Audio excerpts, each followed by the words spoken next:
Hi, everyone. It's time for another Prophecy in the News update. I'm Doug Woodward. In the studio today with me is author, speaker, former radio host of a syndicated radio program, Paul McGuire. Paul, great to have you with us again at Prophecy in the News. Doug, great to be on your show again and the show of Prophecy in the News. Thank you so much. We want to talk today a little bit about one of the more timely and almost frightening things that's going on in the news. Is really what's happening in Syria. There's been a lot that's happened with Russia moving troops and airplanes and tanks and so forth into Syria.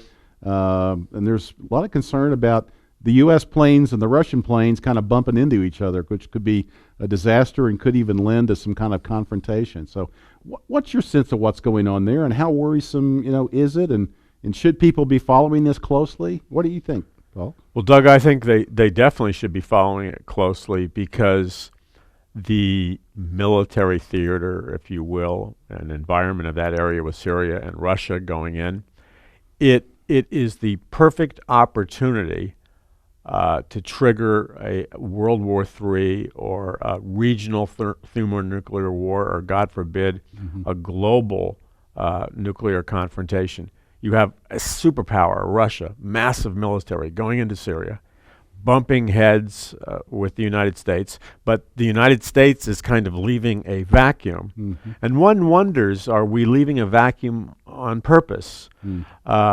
Because our foreign policy has been rather mysterious, as you know, to the outsider. We have vacated Iraq, and it's just ripe for revolution. And ISIS has kind of filled in the gap to some extent. Exactly. Yes. And now we have kind of given a very look the other way inspection policy to Iran and their nuclear weapons. So I see two things. One is I see, and I'm sure many of your viewers do, there's Russia, there's Syria, and we have the potential of a Psalm 83 war, like Bill Salas talks about it, that the puzzle pieces are coming together. Right. We also have a possibility of an Ezechiel 38 scenario where Russia makes an alliance with Iran and a consortium of Middle Eastern nations. Right. I mean, this is a Bible prophecy coming alive before our eyes.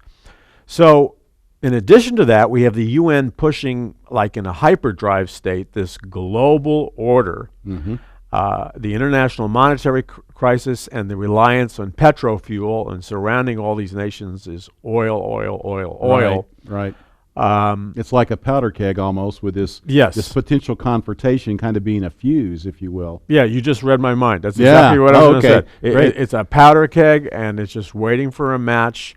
And whether people believe in Bible prophecy or not, when that match hits, it's going to fulfill Bible prophecy and drive it. And we haven't even mentioned the most important player, which is Israel, because all of this fighting surrounding Israel, Russia, Iran, ISIS, what's left of Al-Qaeda, this all affects Israel. And at the same time, isn't it interesting, as we have all this geopolitical pressure, at the same time we have this UN pressure for a two-state solution for Israel? Absolutely. You mentioned Bill Salas, and he's written a number of really important books in the last few years. His most recent one, of course, talking about the possibility for some kind of a nuclear event in western Iran, fulfillment of the prophecy of Elam. A lot of us have speculated that this sort of New Deal between the United States and Iran, it puts Israel in a very, very awkward, very dangerous situation. That is sort of another theme that's kind of in the background, isn't it, as we look at what's going on in the Middle East? Absolutely.